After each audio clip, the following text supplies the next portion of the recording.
Welcome to మీ TV బులెటిన్ల ముందుగా హెడ్లైన్స్.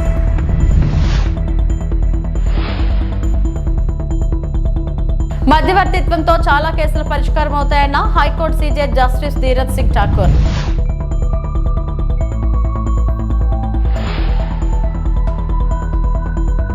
ఉప ముఖ్యమంత్రి పవన్ కళ్యాణ్ తాను ప్రాతినిధ్యం వహిస్తున్న పిఠాపురం నియోజకవర్గంలోని ఉపాధ్యాయులకు కానుకలు పంపించారు.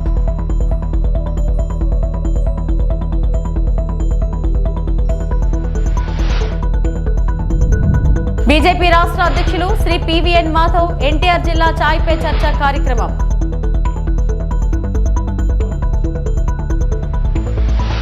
న్యాయ వ్యవస్థ అత్యంత ముఖ్యమైనదని, దీనిపై ప్రజలకు అపారమైన నమ్మకం ఉందని ఏపీ సీఎం చంద్రబాబు అన్నారు. విశాఖపట్నంలో నిర్వహించిన ఇంటర్నేషనల్ మీడియేషన్ కాన్ఫరెన్స్ లో ఆయన మాట్లాడారు. ఈ సదస్సును ఏసీఐఏఎం భోపాల్ నేషనల్ లా యూనివర్సిటీ సంయుక్తంగా నిర్వహిస్తున్నారు. ఈ సందర్భంగా చంద్రబాబు మాట్లాడుతూ మధ్యవర్తిత్వం నిర్వహించేందుకు మెలకువలు అవసరమని, దీని ద్వారా సమస్యకు సత్వర పరిష్కారం లభిస్తుందని చెప్పారు. న్యాయం పొందడం తమ హక్కు అని ప్రజలు భావించి కోర్టులకు వస్తుంటారన్నారు. నూతన సాంకేతికత వినియోగంలో భారత్ పరుగులు పెడుతుందన్నారు. క్వాంటమ్ వ్యాలీని రాష్ట్ర ప్రభుత్వం ఏర్పాటు చేయబోతుందని చెప్పారు. అవసరమైన ఎకోసిస్టమ్ తీసుకురావాలన్నదే తమ ప్రభుత్వ లక్ష్యమన్నారు. క్వాంటమ్ టెక్నాలజీ కేంద్రంగా రాష్ట్రాన్ని తీర్చిదిద్దుతున్నామని సీఎం తెలిపారు. Very happy to be here because the judiciary is a key pillar of our constitution, protecting democracy and the rule of law. India's judicial system is known for its credibility, transparency and strong commitment to justice. While there may be some delays at times, justice always delivered. Every common man is having hope. Ultimately, I will get justice. That is the beauty of our justice. I am proud of it. The people of India have, under 2047, India will be number one economy globally. It is going to happen because of our inherent strengths. If you see here some of the reforms, I have seen tax reforms, CST, VAT, GST, improved version of GST now, another reform. With all tax reforms, we are growing 6-7% now. There is a potential of growing 10% in the near future. If all these things will happen, then nobody can stop India moving forward. This is the situation we are all here now. కేసులకు తగినంతగా న్యాయమూర్తులు ఉండటం అవసరమని AP high court CJ justice Dheeraj Singh Thakur అన్నారు. విశాఖలో నిర్వహించిన international mediation conference లో ఆయన మాట్లాడారు. ఈ సందర్భంగా జస్టిస్ ధీరజ్ సింగ్ ఠాకూర్ మాట్లాడుతూ న్యాయమూర్తుల సంఖ్య పెంచేందుకు చర్యలు కొనసాగుతున్నాయన్నారు. చాలా కేసులు మధ్యవర్తిత్వం ద్వారా పరిష్కారం అవుతాయని చెప్పారు. ప్రత్యామ్నాయాలతోనే సత్వర పరిష్కారం లభిస్తుందని చెప్పారు. న్యాయమూర్తులకు మధ్యవర్తిత్వంపై అవగాహన అవసరమన్నారు. అందులోనూ మెలకువలు నేర్చుకోవాలని సూచించారు. Of training and skill development which is most important in my mind. Under the able guidance and leadership of our honorable judges in the Supreme Court, we cannot permit everyone and anybody who volunteers to undergo the training and then come forward. As we have seen in the arbitration world, if there are honest arbitrators, there are also dishonest ones. If there is a demand for honest arbitrators, there is a greater demand for dishonest arbitrators, especially those appointed by, nominated by the parties. Therefore, some sort of a mechanism must be developed so that it is not a free for all. ఉప ముఖ్యమంత్రి పవన్ కళ్యాణ్ తాను ప్రాతినిధ్యం వహిస్తున్న కాకినాడ జిల్లా పిఠాపురం నియోజకవర్గంలోని ఉపాధ్యాయులకు కానుకలు పంపించారు. ఈ నెల 5న గురు పూజోత్సవాన్ని పురస్కరించుకుని గురువారం నియోజకవర్గ వ్యాప్తంగా ప్రభుత్వ, ప్రైవేట్ పాఠశాలల ఉపాధ్యాయులు, ప్రభుత్వ జూనియర్ కళాశాలల అధ్యాపకులకు మొత్తం 2000 మందికి నూతన వస్త్రాలు అందించారు. పవన్ కళ్యాణ్ కార్యాలయ అధికారులు శివరాం, నాగబాబు, శ్రీనివాస్ పర్యవేక్షణలో మహిళలకు చీరలు, పురుషులకు ప్యాంటు, షర్ట్ను విద్యార్థుల చేత అప్పించారు. జాతి నిర్మాణంలో ఉపాధ్యాయులు, అధ్యాపకుల పాత్రను గౌరవించాలన్న ఉద్దేశంతో వస్త్రాలు పంపించినట్లు అధికారులు చెప్పారు. వైకాపా హయాంలో ఉపాధ్యాయులు పలు ఇబ్బందులకు గురయ్యారన్నారు. పవన్ కళ్యాణ్ వారి శ్రమను గుర్తించి కానుకలు పంపడంపై హర్షం వ్యక్తమవుతుందన్నారు. ఈ కార్యక్రమంలో పిఠాపురం ఎంఈఓలు శ్యాంబాబు, నారాయణదాసు తదితరులు పాల్గొన్నారు. నాకు అధ్యాపకుల మీద నాకు చాలా గౌరవం ఉన్నది. నాకు దేశానికి ఏదైనా చెయ్యాలని ప్రేరణ కలిగింది ఒక 9th లో 10th లో ఇచ్చిన ఒక టీచర్. సో ఒక్కొక్క టీచర్ చాలా అద్భుతమైన పాఠాలు చెప్తారు. మీరు దేశం తాలూకు దిశానిర్దేశాన్ని మార్చేస్తారు. మీ హీరోస్ కూడా సినిమాల్లోనే చూసుకోకండి. హీరోలు మీకు ఎలా ఉంటారంటే మీకున్న అధ్యాపకులు ఉండొచ్చు. నా టీచర్స్ నా హీరోలు. ఎవరైతే విద్య నేర్పిస్తారో వాళ్ళకి పురస్కారం చేసుకోవటం అది మన గౌరవం. అది ముందుగా ఉపాధ్యాయులందరికీ మనస్ఫూర్తిగా ఉపాధ్యాయ దినోత్సవ శుభాకాంక్షలు.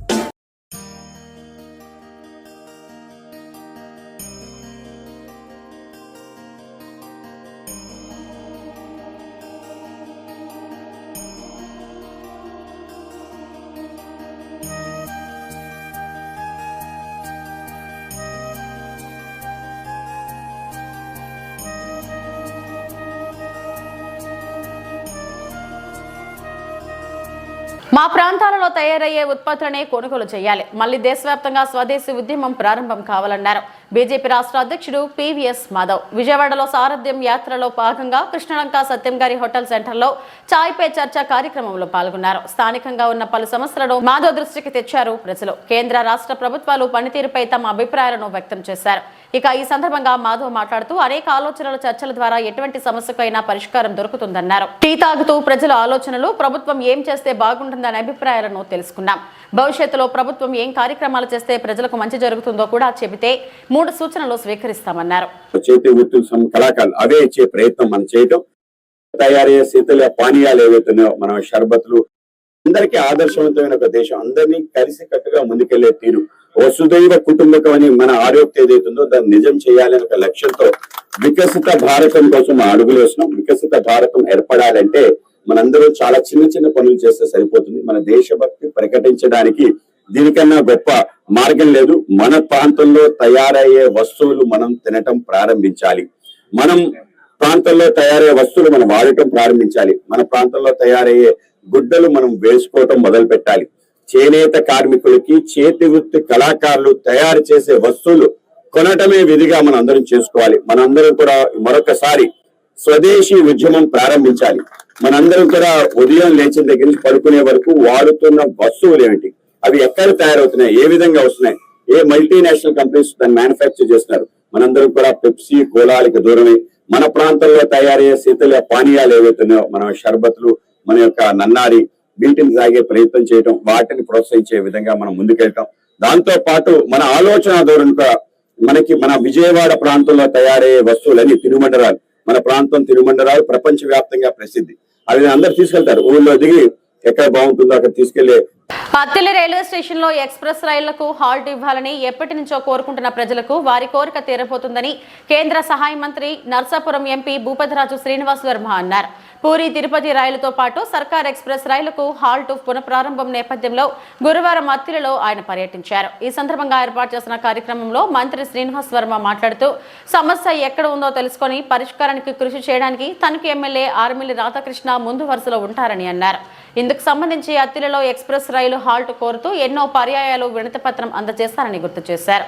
ఎక్స్ప్రెస్ రైలుకు ఒక స్టేషన్లో హాల్ట్ ఇవ్వాలంటే సాధారణమైన విషయం కాదన్నారు. అయితే అత్తిలి ప్రాంతం వ్యాపార సంబంధమైన ప్రాంతం కావడంతో ప్రాముఖ్యత ఏర్పడిందన్నారు. తణుకు ఎమ్మెల్యే రాధాకృష్ణ మాట్లాడుతూ అత్తిలి పరిసర ప్రాంతాలలో దాదాపు 40 గ్రామాలకు చెందిన ప్రజల సౌకర్యార్థం 2 ఎక్స్ప్రెస్ రైళ్లు హాల్ట్ ఇవ్వడానికి కృషి చేసిన మంత్రి శ్రీనివాస్ వర్మకు కృతజ్ఞతలు తెలిపారు. ఈ కార్యక్రమంలో కూటమి నాయకులు, కార్యకర్తలు పాల్గొన్నారు. ఈ పరిసర ప్రాంత ప్రజలు దాదాపు 40 గ్రామాల ప్రజలకి ఈరోజు అతిపెద్ద ఉపశమనంగా మనకి ఒక మంచి చల్లని వార్తని తీసుకువచ్చినటువంటి మన కేంద్ర మంత్రి వర్యులు శ్రీనివాసరాజు వర్మ గారికి ప్రత్యేకంగా ధన్యవాదాలు తెలియజేసుకుంటున్నాను. గత సంవత్సర కాలంగానూ కూడా నాకు కానీ ఆయనకి కానీ అత్తిలికి ఏదైనా సమస్య ఉందంటే ఈ ట్రైన్సే. కాలు బయట పెడితే ప్రజలు అడగడంతో పాటుగా మన నాయకులు కూడా ప్రతిరోజు ట్రైన్ ఎప్పుడు అవుతుందండి, మన ప్రభుత్వం ఉంది, కేంద్రంలో మన ప్రభుత్వం ఉంది, ఇక్కడ మన ప్రభుత్వం ఉంది, మీరు 1 నిమిషం 2 నిమిషాలే కదండి ఎందుకు ఆపట్లేదు అనే విధంగా. ఈరోజు కూడా ఉదయం బాబ్జీ గారు నా దగ్గరకు వచ్చి ఆ ట్రైన్ల సంగతి మాట్లాడిన ఎంపీ గారు దానికి ఫోన్ చేయండి ఇప్పుడు అని కూర్చున్నాడు. కానీ ఈలోపు ఇటువంటి శుభవార్త రావడం చాలా సంతోషం. అంటే వర్మ గారికి కూడా తెలియజేసేది ఏంటంటే అత్తిలి గ్రామం ముఖ్యంగా వాణిజ్యపరంగా చాలా ఎక్కువ మంది వ్యాపారస్తులు ఉన్నటువంటి గ్రామం. ఈరోజు వర్తకులు వెజిటబుల్స్లో ఉల్లిపాయల వ్యాపారాల్లో కానీ ఇటువంటి వాటిల్లో ఇక్కడి నుంచి ఇతర రాష్ట్రాలకు వెళ్ళి పెద్ద ఎత్తున వ్యాపారాలు చేసేటటువంటి ఈరోజు వర్తకులు అత్తిలి గ్రామంలో ఎక్కువగా ఉన్నారు. ఆ విధంగా ఇక్కడ ట్రైన్ అనేది ముఖ్యంగా వారందరికీ కూడా ఈజీ కమ్యూటింగ్ చేయడానికి, ఈజీగా ట్రాన్స్పోర్ట్ చేసుకోవడానికి వారికి ఎంతో ఉపయోగకరంగా ఉండేది. ఇక్కడ నుంచి చెన్నైలో వ్యాపారాలు చేస్తారు, కలకట్టాలో వ్యాపారాలు చేస్తారు, బెంగళూరులో వ్యాపారాలు చేస్తారు, ఇటు హైదరాబాదు. ఈ విధంగా ఇక్కడ వారికి అందరికీ కూడా ఈ ట్రైన్లు చాలా అవసరం. వారి ప్రతిరోజు జీవన విధానంలో కూడా ఒక భాగమని ఈ సందర్భంగా తెలియజేస్తున్నాం. కేవలం ఎక్స్ప్రెస్ ట్రైన్లే కాకుండా ఇక్కడ ఉన్నటువంటి వ్యాపార వర్గాలు కానీ ఇతర వైద్య అవసరాలు కానీ అటు భీమవరం ఇటు రాజమండ్రి కూడా వెళ్ళేటటువంటి అవసరాలు ఇక్కడ ఎక్కువగా ఉన్నాయి. అదేవిధంగా ఈ ట్రైన్లు కరోనా సమయంలో నుంచి కూడా ఇక్కడ ఆగిపోవడం వలన ప్రజలందరూ కూడా అనేక ఇబ్బందులు పడ్డారు. ముఖ్యంగా గత ప్రభుత్వంలో ఇక్కడ అత్తిలి నుంచి మనకి రోడ్డు పరిస్థితి తణుకు వెళ్ళాలంటే 15 కిలోమీటర్లు, దాదాపు అరగంట నుంచి 45 నిమిషాలు పైగా పట్టేది రైల్వే స్టేషన్కి వెళ్ళాలంటే. ఇటు భీమవరం వెళ్ళాలన్నా అదే విధంగా ఉండేది. ఈరోజు ఆ విధంగా చాలా ఇబ్బందులు పడ్డారు ఈ 4 సంవత్సరాలుగాను కూడా. అలాగే ప్రతి ఒక్కరిలోనూ కూడా ఒక సెంటిమెంట్గా ఇది మారిపోయింది. కేవలం ఈరోజు ప్రజాప్రతినిధులుగా మేమే కాకుండా, ప్రజలే కాకుండా ఇక్కడ ఉన్నటువంటి సంస్థలు, లయన్స్ క్లబ్ కానీ, అలాగే మానవత కానీ, అలాగే ఛాంబర్ ఆఫ్ కామర్స్ కానీ, అలాగే హనుమాన్ శక్తి జాగరణ వంటి సంస్థలు కానీ ఎంతవరకు ఈ సెంటిమెంట్ వెళ్ళిందంటే మన సుబ్రహ్మణ్యేశ్వర స్వామికి మాల వేసుకుని వినతిపత్రం సమర్పించారండి. ఇక ట్రైన్ ఆగలేదు రీసెంట్గా. అంత సెంటిమెంటుతో కూడుకున్నటువంటి విషయంగా ఇక ట్రైన్ ఇష్యూ తయారైంది.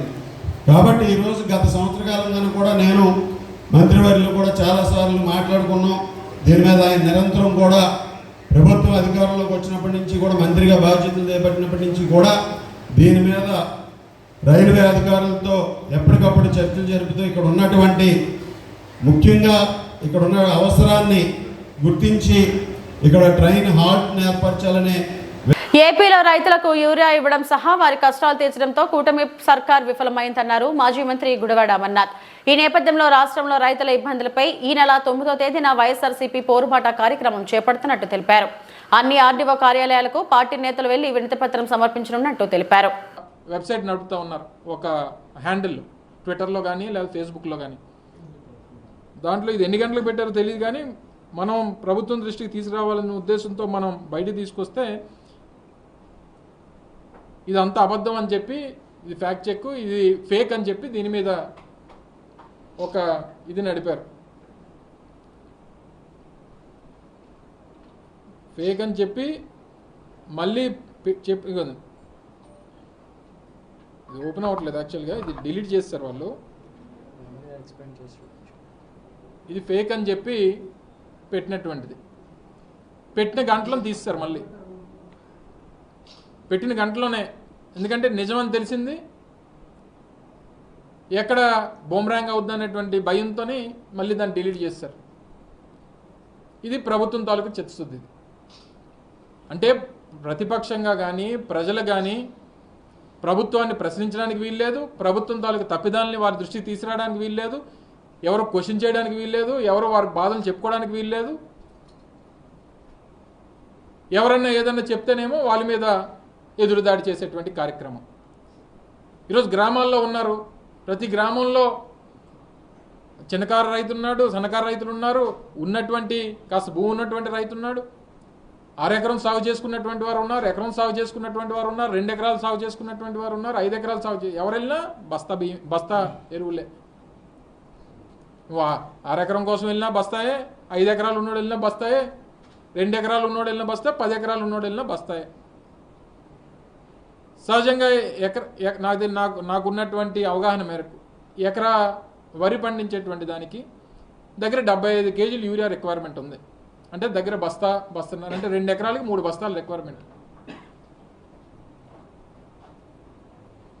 బయట మార్కెట్లో గవర్నమెంట్ అందించేటువంటిది సహజంగా 270 రూపాయలకి ఓ బస్తా 270 రూపాయలు చెప్పిన అమ్మేటువంటిది సహజంగా అది గవర్నమెంట్ రేటు.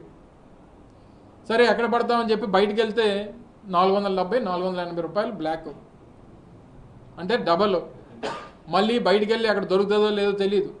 రోజువారీ కూలి 500 రూపాయలు మానుకొని మళ్ళీ దీనికోసం వెళ్లాల్సినటువంటి పరిస్థితులు. ప్రభుత్వం మాత్రం ఏం చెప్తుందో వచ్చిన వెంటనే వారు అధికారంలోకి రాగానే చెప్పింది ఏంటంటే, పూర్వం ఏంటంటే సొసైటీల దగ్గర 50% ఉండేది, ప్రైవేట్ మార్కెట్లో 50% ఎరువులు దొరికేవి. దాన్ని ఏమన్నా మేము 70% సొసైటీలకు అందుబాటులో తీసుకొస్తామని చెప్పారు. 30% మాత్రమే ప్రైవేట్ మార్కెట్లో ఉంటుంది, 70% ఎరువులు సొసైటీల కింద తీసుకొస్తామని చెప్పారు. కనీసం 30% తేలా, కనీసం 30% ఎరువులు లేవు ఈరోజు ప్రభుత్వం దగ్గర, సొసైటీల దగ్గర. ఎప్పుడైతే ఈ మధ్యకాలంలో సొసైటీలన్నీ కూడా రీసెంట్గా నామినేట్ చేశారు సొసైటీలను, 3 మెన్ కమిటీస్ అన్నీ కూడా. అంటే మరి వీళ్ళేమన్నా ఈ బ్లాక్ మార్కెట్లో అమ్మేసుకుంటున్నారా? అంబేద్కర్ కోనసీమ జిల్లా అమలాపురం సుస్థిర ఘన వ్యర్థాలు మరియు వినియోగించిన నీటి నిర్వహణపై శిక్షణ కార్యక్రమం. స్వర్ణాంధ్ర స్వచ్ఛాంధ్ర కార్యక్రమంలో భాగంగా స్వచ్ఛాంధ్ర కార్పొరేషన్ వారి ఆధ్వర్యంలో సాహస్ మరియు వాచ్ సంస్థల వారిచే అమలాపురం పురపాలక సంఘ చైర్మన్, వైస్ చైర్మన్లు, వార్డు సభ్యులు మరియు కోఆప్షన్ సభ్యులకు సుస్థిర ఘన వ్యర్థాల నిర్వహణ మరియు వినియోగించిన నీటి నిర్వహణపై అవగాహన మరియు శిక్షణ కార్యక్రమంను అమలాపురం పట్టణంలోని హోటల్ గ్రాండ్ పార్క్ నందు నిర్వహించడం జరిగింది. ఈ కార్యక్రమానికి ముఖ్య అతిథులుగా శాసనసభ్యులు ఐతాబత్తుల ఆనందరావు మరియు శాసన మండలి సభ్యులు కుడిపూడి సూర్యనారాయణ హాజరయ్యారు. కార్యక్రమంలో పాల్గొన్న శాసనసభ్యులు ఐతాబత్తుల ఆనందరావు మాట్లాడారు. నమస్కారం. మేము water sanitation and hygiene institute మరియు సాహస్ అని 2 ఎన్జిఓస్ ఉన్నాయి, నేషనల్ ఎన్జిఓస్. గత 17 ఏళ్ళ నుంచి మేము ఈ వాష్ సెక్టర్లోనే పనిచేస్తున్నాము. అయితే ఇప్పుడు ఆంధ్రప్రదేశ్ గవర్నమెంట్ వారు స్వచ్ఛాంధ్ర కార్పొరేషన్ తరఫున మాకు ఈ ఆపర్చునిటీని ఇచ్చారు. ఆపర్చునిటీ ఏంటంటే 13 జిల్లాల్లో ఉన్న మున్సిపల్ కార్పొరేషన్లు, మున్సిపాలిటీలు అందరికీ కూడా 360 degree capacity building and IEC.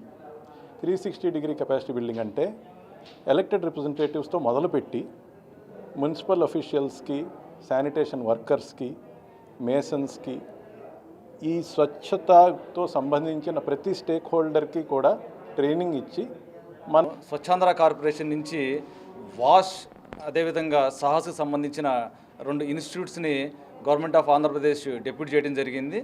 అది వాళ్ళ ఇన్స్టిట్యూట్స్ తరఫున కెపాసిటీ బిల్డింగ్ ఏదైతే ఉందో ఆ కెపాసిటీ బిల్డింగ్లో సాలిడ్ వేస్ట్ మేనేజ్మెంట్ గురించి, అదేవిధంగా లిక్విడ్ వేస్ట్ మేనేజ్మెంట్ గురించి దాంట్లో ట్రైనింగ్ ఇవ్వడం కోసం ఇక్కడికి రావడం జరిగింది. దానిలో మొదటి విడతలో భాగంగా స్టేట్లోనే మొట్టమొదటిసారిగా మన అమలాపురం నుంచే ఈ 2 ఇన్స్టిట్యూట్స్ ఈ కార్యక్రమాన్ని ప్రారంభించడం జరిగింది. దీనిలో మొదటి విడతగా మన గౌరవ కౌన్సిల్ సభ్యులను, అదేవిధంగా గౌరవ ఎమ్మెల్యే గారిని, గౌరవ ఎమ్మెల్సీ గారిని, వీళ్ళకి ప్రజాప్రతినిధులను వీళ్ళకి ట్రైనింగ్ చేసే కెపాసిటీ బిల్డింగ్ మీద ట్రైనింగ్ ప్రోగ్రామ్, అదేవిధంగా ఓరియంటేషన్ ప్రోగ్రామ్ ఇవ్వడానికి ఈ రోజున ఇక్కడ మనం ఈ జీటీ హోటల్ నందు కార్యక్రమం ఏర్పాటు చేసుకోవడం జరిగింది. చాలా చక్కగా ఉదయం ఈ కార్యక్రమం ప్రారంభించబడింది.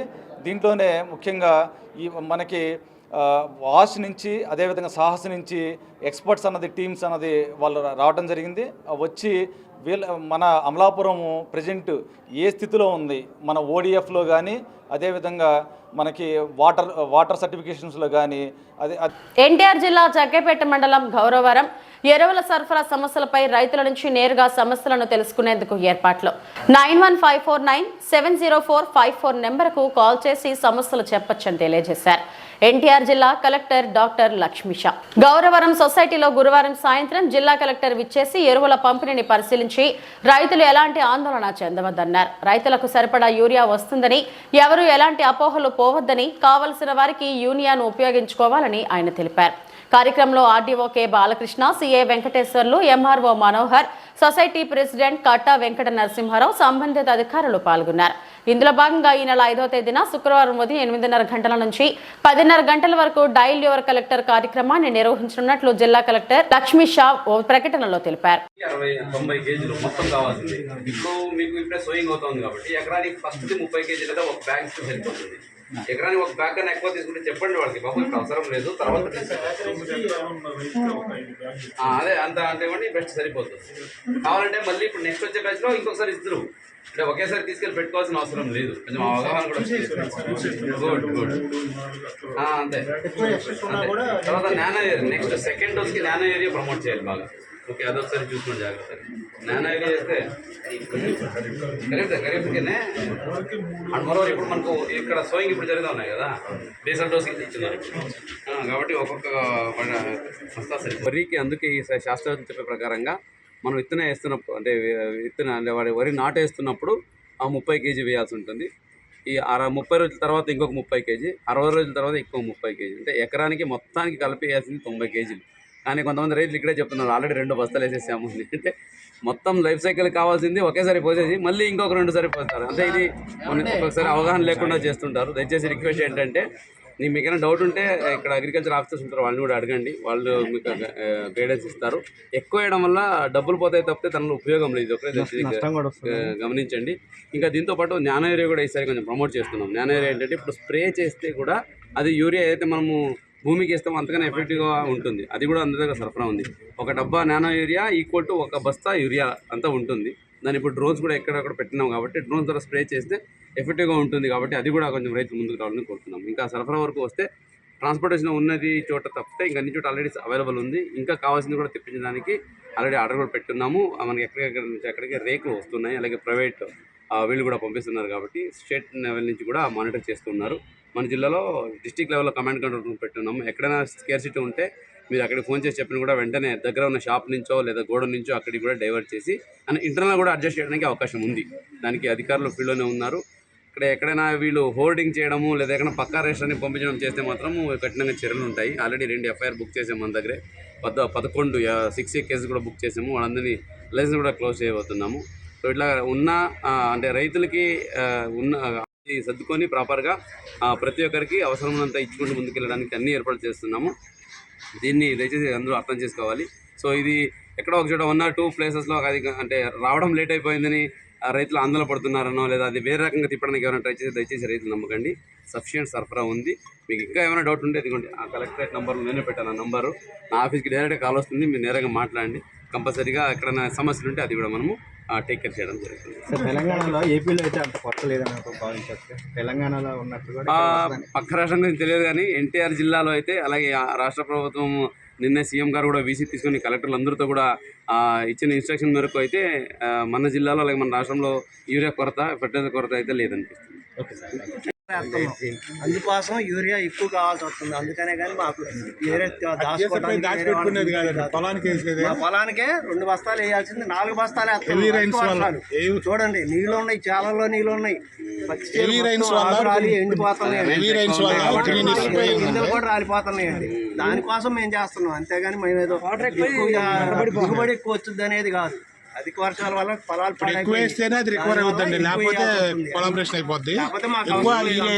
నేనైతే సైంటిస్ట్ కాదండి, మీరు శాస్త్రవేత్తలు చెప్తున్నారు, నేను దీన్ని గవర్నమెంట్ తెలియజేస్తాను. ఆల్రెడీ వేసినవండి. ఇంకో పంట వేయాలి, మళ్ళీ పంటని రక్షించుకోవాలంటే దాన్ని ఏం చేయాలంటే అది సైంటిస్ట్ ఉన్నారు, అగ్రికల్చర్ ఆఫీసర్స్ ఉన్నారు, వాళ్ళని అడిగితే చెప్తారు ఎట్లా చేయాలనేది. తీసుకెళ్ళి ఊరికి ఏరియా పోసేస్తే దిగుబడి అవుతుంది అనుకునేది దానికి ఇప్పుడు స్ప్రే ఉంది. ఇప్పుడు వర్షం వస్తున్నప్పుడు మీరు ఎంత వేసినా ఉపయోగం లేదు కదా. వర్షం వస్తున్నప్పుడు యాక్చువల్లీ వేయకూడదు. ఇప్పుడు ఆగింది కాబట్టి కొంచెం చూసుకొని కావాలంటే మనం స్ప్రే చేసినా కూడా అది ఉపయోగం. ఎన్టీఆర్ జిల్లా పెనుగంచిప్రోలు శ్రీ తిరుపతమ్మ అమ్మవారి దేవస్థానం వద్ద శుక్రవారం నాయి బ్రాహ్మణ 2 వ్యక్తుల మధ్య జరిగినటువంటి సంభాషణను కొంతమంది వ్యక్తులు ఘర్షణ అని ప్రస్తావించడం జరిగింది. అలాంటిదేమీ లేదు. ఇది ఇద్దరి మధ్య వాళ్ళ ఇంటి వద్ద సమస్య కారణంగా తోపులాట జరిగింది.